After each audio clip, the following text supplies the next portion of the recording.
ಎಲ್ಲರಿಗೂ ನಮಸ್ಕಾರ.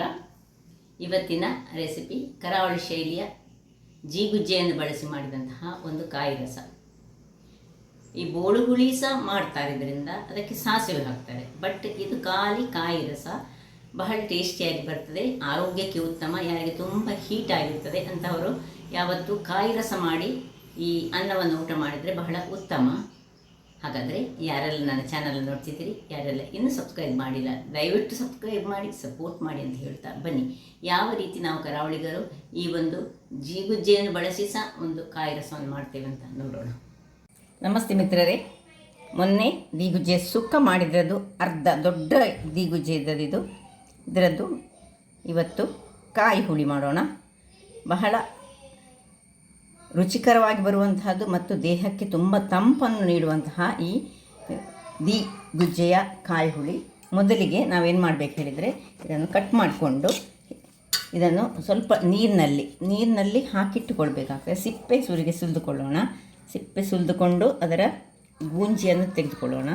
ನೋಡಿ, ಹೀಗೆ ಸಿಪ್ಪೆ ತೆಗೆದು ನಂತರ ಈ ಮಿಡಿಲ್ನ ಪೋರ್ಷನನ್ನೊಂದು ತೆಗೆದುಕೊಳ್ಬೇಕು.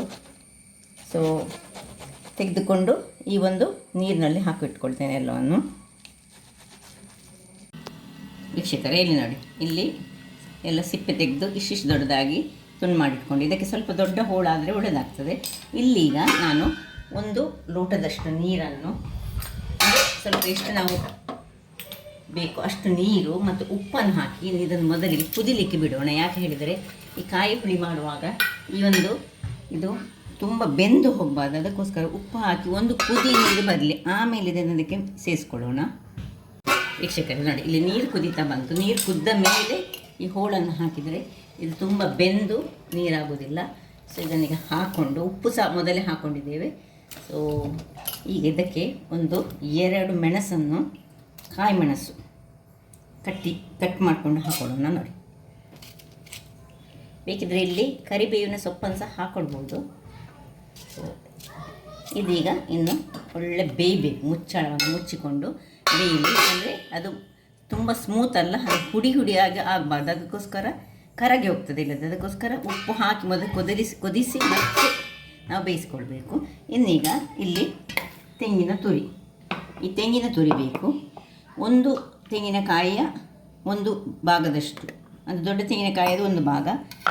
ಮೊಸರನ್ನು ನಾನು ಮಜ್ಜಿಗೆ ಮಾಡಿರ್ತೇನೆ, ನೀವು ಮಜ್ಜಿಗೆ ಇದ್ದರೆ ಸಹ ಮಜ್ಜಿಗೆಯನ್ನು ಸಹ ಯೂಸ್ ಮಾಡ್ಕೊಳ್ಬೋದು.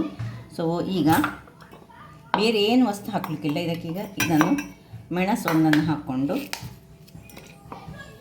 ಒಳ್ಳೆ ಫೈನಾಗಿ ಇದನ್ನೀಗ ನಾವು ಗ್ರೈಂಡ್ ಮಾಡಿಕೊಳ್ಬೇಕು. ಒಳ್ಳೆ ನೀರನ್ನು ಹಾಕ್ಕೊಳ್ಳೋಣ.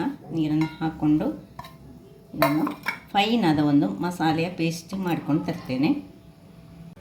ವೀಕ್ಷಕರೇ ನೋಡಿ, 5 ನಿಮಿಷದ ಬಳಿಕ ಒಳ್ಳೆ ಬೆಂದಿದೆ ನೋಡಿ. ಈ ರೀತಿ 5 ಸಹ ಬೇಡ, ಇದಕ್ಕೆ 4 ನಿಮಿಷ ಮಾತ್ರ ಆದದ್ದು. ಉಪ್ಪು ಒಂಚೂರು ಚೆಕ್ ಮಾಡ್ಕೊಳ್ಳೋಣ.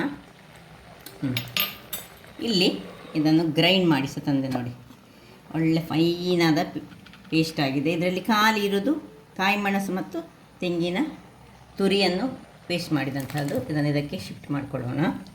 ಶಿಫ್ಟ್ ಮಾಡಿಕೊಂಡು ನಿಧಾನಕ್ಕೆ ಇದನ್ನು ಕಲಡಿಸಿಕೊಂಡು ಸ್ವಲ್ಪ ನೀರನ್ನು, ಇದು ಸ್ವಲ್ಪ ದಪ್ಪದಲ್ಲಿ ಬರಬೇಕಾಗ್ತದೆ, ಸ್ವಲ್ಪ ನೀರನ್ನು ಹಾಕೊಳ್ತೇನೆ. ತುಂಬ ನೀರು ಹಾಕೊಳ್ಳೋದು ಬೇಡ, ಯಾಕೆ ಹೇಳಿದರೆ ಮತ್ತೆ ನಮಗೆ ಮಜ್ಜಿಗೆ ಹಾಕ್ಕೊಳ್ಳಿಕ್ಕೆ ಉಂಟು. ಅದರಿಂದಾಗಿ ಸ್ವಲ್ಪ ಇದನ್ನು ತೊಳೆದ ನೀರು ಹಾಕಿದರೆ ಸಾಕು, ಅಷ್ಟು ಸಾಕು. ಸೊ 5 ನಿಮಿಷಗಳ ಕಾಲ ಇದನ್ನು ಹೀಗೆ ಮುಚ್ಚಿಟ್ಟುಕೊಳ್ಳೋಣ. ಇಲ್ಲಿ ಇದು ಮುಚ್ಚಿಟ್ಟುಕೊಳ್ಳು ಬೇಯುವಾಗ ಇಲ್ಲಿ ನಾನು ಒಂದು ಸಣ್ಣ ಒಗ್ಗರಣೆಗೋಸ್ಕರ ಬಾಣಲೆಯನ್ನು ಇಟ್ಟಿದ್ದೇನೆ. ಅದಕ್ಕೆ 2 ಚಮಚದಷ್ಟು ಎಣ್ಣೆಯನ್ನು ಹಾಕೊಳ್ಳೋಣ. ಎಣ್ಣೆ ಬಿಸಿಯಾಗಲಿ. ಅಲ್ಲಿ ಎಣ್ಣೆ ಬಿಸಿಯಾಗುವಾಗ ಇಲ್ಲಿ ನೋಡಿ, ಇದಕ್ಕೆ ಒಳ್ಳೆ ಒಂದು ಕುದಿ ಬಂದದನ್ನು ನಿಧಾನಕ್ಕೆ ಸ್ವಲ್ಪ ತಿರುಗಿಸ್ಕೊಳ್ಳೋಣ. ಇನ್ನು ತಿರುಗಿಸಿಕೊಂಡು ಈ ಮಜ್ಜಿಗೆ ಮಾಡಿದ್ದೇವೆ ಅದನ್ನು ಇದಕ್ಕೆ ಹಾಕ್ಕೊಂಡು, ಇದಕ್ಕೆ ಇನ್ನು ಕುದಿಲಿಕ್ಕೆ ಇಲ್ಲ, ಮಜ್ಜಿಗೆ ಹಾಕಿದ ಮೇಲೆ ಕುದಿಲಿಕ್ಕಿಲ್ಲ. ಇದನ್ನು ಕೂಡಲೇ ಈಗ ನಾನು ಆಫ್ ಮಾಡಿಕೊಂಡು ಅದರ ಬಿಸಿಯಲ್ಲಿ ಇದು ಮುಚ್ಚಿಟ್ಕೊಳ್ತಿದ್ದೇನೆ. ಇಲ್ಲಿ ಎಣ್ಣೆ ಕಾಯಿತು, ಇದಕ್ಕೆ 1 ಚಮಚದಷ್ಟು ಸಾಸಿವೆ ಹಾಕುತ್ತಿದ್ದೇನೆ. ಸಾಸಿವೆ ಒಟ್ಟಿಗೆ ಕರಿಬೇವಿನೊಟ್ಟಿಗೆ ಒಂದು ಕೆಂಪು ಮೆಣಸಿನ ತೊಟ್ಟಿದ್ರೆ ಸಹ ತೊಂದರೆ ಇಲ್ಲ, ಹಾಕ್ಕೊಂಡು ಈಗ ಇಲ್ಲಿ ಹಿಂಗನ್ನು ಹಾಕ್ಕೊಳ್ಬೇಕಾಗ್ತದೆ. ಅಂತ ಹೇಳಿದರೆ ಈ ಜೀಗುಜ್ಜೆ ಇರುವುದು ಎಂಬುದು ಸ್ವಲ್ಪ ಈ ಗ್ಯಾಸ್ಟ್ರಿಕ್ ಅಂಶನ ಹೊಂದಿರುವಂಥದ್ದು. ಅದರಿಂದಾಗಿ ಸ್ವಲ್ಪ ಜೀರಿಗೆ ಮತ್ತು ಹಿಂಗು 2 ಸಹ ಬೇಕಾಗ್ತದೆ. ಜೀರಿಗೆ ಹಾಕಿದ ಕೂಡಲೇ ಹಿಂಗನ್ನು ಹಾಕ್ಕೊಳ್ಳೋಣ, ಮತ್ತು ಆಫ್ ಮಾಡ್ಕೊಳ್ಳೋಣ. ಯಾಕಂದರೆ ಜೀರಿಗೆ ಹೊಡೆದ ಕೂಡಲೇ ಇದು ಈಗ ಸಾಕು. ಇನ್ನೀಗ ಇದನ್ನು ಶಿಫ್ಟ್ ಮಾಡ್ಕೊಳ್ತಿದ್ದೇನೆ.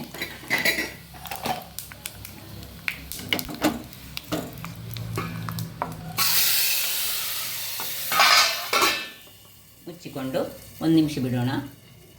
ವೀಕ್ಷಕರೇ, ಇಲ್ಲಿ ನೋಡಿ, ರುಚಿಯಾದ ಆರೋಗ್ಯದಾಯಕವಾದ ಜೀಗುಜ್ಜೆಯ ಕಾಯಿ ಹುಳಿ ರೆಡಿ ಆಯಿತು. ಅನ್ನದೊಟ್ಟಿಗೆ ಅಂತ ಬಿಳಿ ಅನ್ನ ಮಾಡಿದರೆ ವೈಟ್ ರೈಸಿನ ಅನ್ನದೊಟ್ಟಿಗೆ ಬಹಳ ಟೇಸ್ಟಿಯಾಗಿ ಬರುವಂತಹ ಒಂದು ಕಾಯಿ ಹುಳಿ ಅಂತ ಹೇಳ್ಬೋದು. ಇದನ್ನು ನಿಮ್ಮದು ಮಜ್ಜಿಗೆ ಹುಳಿ ಕಡಿಮೆ ಇದ್ದರೆ ನೀವು ಈ ಸ್ವಲ್ಪ ಹುಳಿಯ ನೀರನ್ನು ಇದಕ್ಕೆ ಸೇರಿಸ್ಕೊಳ್ಬೋದು ಬೇಕಿದ್ದರೆ. ಸೊ ತಂಪಾಗಿರ್ತದೆ ಹೊಟ್ಟೆಗೆ. ಈ ನೋಡಿ, ಉರಿ ಬಿಸಿಲಿನಲ್ಲಿ, ಈಗ ಮಳೆಗಾಲ ಆದರೆ ಸಹ ಬಿಸಿಲು ಸ್ವಲ್ಪ ತೀಕ್ಷ್ಣವಾಗಿರುವಾಗ ಹೊಟ್ಟೆಗೆ ತಂಪನ್ನು ಕೊಡುವಂತಹ ಈ ಒಂದು ರುಚಿಕರವಾದ ರೆಸಿಪಿಯನ್ನು ನಿಮ್ಮ ಮನೆಗಳಲ್ಲಿ ಮಾಡಿ ಅಂತ ಹೇಳುತ್ತಾ, ನನ್ನ ಈ ಕುಕಿಂಗ್ ಚಾನಲ್ ನಿಮಗೆ ಇಷ್ಟ ಆದರೆ ಬೋಳೂರು ಸುವರ್ಣ ಚಾನಲನ್ನು ಲೈಕ್ ಮಾಡಿ, ಶೇರ್ ಮಾಡಿ, ಹಾಗೂ ಸಬ್ಸ್ಕ್ರೈಬ್ ಮಾಡಿ, ಹಾಗೂ ನನ್ನ ಇನ್ಸ್ಟಾಗ್ರಾಮ್ ಪೇಜನ್ನು ಫಾಲೋ ಮಾಡಿ. ಧನ್ಯವಾದಗಳು.